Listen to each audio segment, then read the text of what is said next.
రేంజర్ల రాజేష్ ఇంటిపై అయ్యప్ప స్వాముల వేషంలో వచ్చిన గూండాల దాడిని సమతా సైనిక్ దళ్ తెలంగాణ రాష్ట్ర అధ్యక్షుడు బత్తుల నరేష్ తీవ్రంగా ఖండించారు.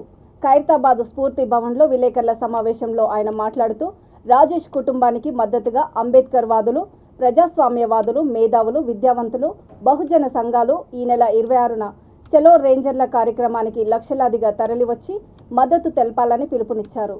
ఈ సందర్భంగా వాల్ పోస్టర్ను ఆవిష్కరించారు.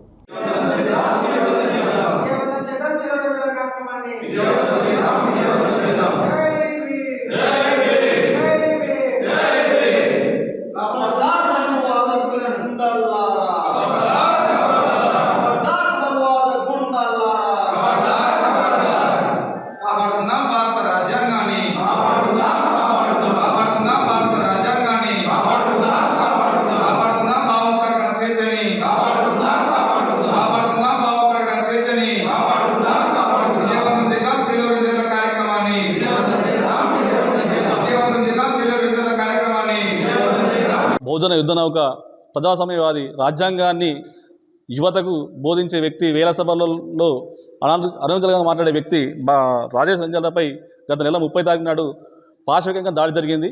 అయ్యప్ప స్వాముల ముసుగులో వచ్చి గూండాలు, రౌడీలు, గాంజాయి బ్యాచ్ అక్కడ రాజేష్ రేంజర్ల లేని సమయంలో వాళ్ళ కుటుంబంపై, అందులో ఆడవాళ్ళు ఉన్నారని చూడకుండా కూడా చిన్నపిల్లలపై, వాళ్ళ తల్లిపై, వాళ్ళ భార్యపై పాశవికంగా దాడి చేయడం జరిగింది. ఈ దాడి సభ్య సమాజం కూడా సిగ్గుపడే విషయం.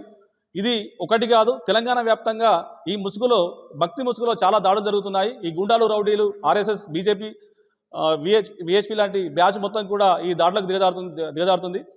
అయితే ఈ విషయంపై రాష్ట్ర వ్యాప్త ఉద్యమానికి మేము అదే రేంజర్లను వేదిక చేసుకొని ఫిబ్రవరి 26 తారీఖు నాడు పెద్ద నిరసన సభను ఏర్పాటు చేస్తున్నాము. 1,00,000 జనంకు ఒక్కరు కూడా తగ్గకుండా బహుజనవాదులు, అంబేద్కర్ వాదులు, నాస్తికులు, హేతువాదులు మరియు రాజ్యాంగాన్ని గౌరవించే వాళ్ళు, రాజ్యాంగాన్ని కాపాడుకునే వాళ్ళు చాలామంది కూడా ఆ సభకు హాజరు కావాల్సిందిగా, ఆ సభను విజయవంతం చేయాల్సిందిగా 1,00,000 జనంకు, అంటే మొత్తం కూడా రేంజర్ల ప్రాంతం, ఆరూరు ప్రాంతం కూడా నీలిమయమయ్యేటట్టు విపరీతంగా జనమంతా వచ్చి ఈ మన నిరసన గలాన్ని ఈ ప్రభుత్వాలకు తెలియజేయాలని చెప్పి కోరుకుంటున్నాను. అదేవిధంగా మన వాళ్ళు ఎవరైనా సరే మనం ఇప్పటికైనా చైతన్యం కాకుంటే రేపటి రోజు మన బతికే ప్రశ్నార్థకమవుతుంది. మన దగ్గర నుంచి మన కోసం కొట్లాడే వ్యక్తులు ఎవరైతే ఉన్నారో వాళ్ళని చంపే ప్రమాదం ఉంది. ఏ విధంగానంటే గౌరీ లంకేష్ లాంటి వాళ్ళని ఏ విధంగా ప్రభుత్వాలు చేసినాయో ఇదే విధంగా చంపే ఉద్దేశం ఉంది. కాబట్టి 26వ తారీఖు ఫిబ్రవరి ఆదివారం రోజు ఖచ్చితంగా ప్రతి ఒక్కరు కూడా ఎన్ని పనులున్నా కానీ వదిలేసుకొని ఆ సభకు హాజరై మన నిరసన గలాన్ని వినిపించాల్సిందిగా కోరుకుంటున్నాను. జై భీమ్.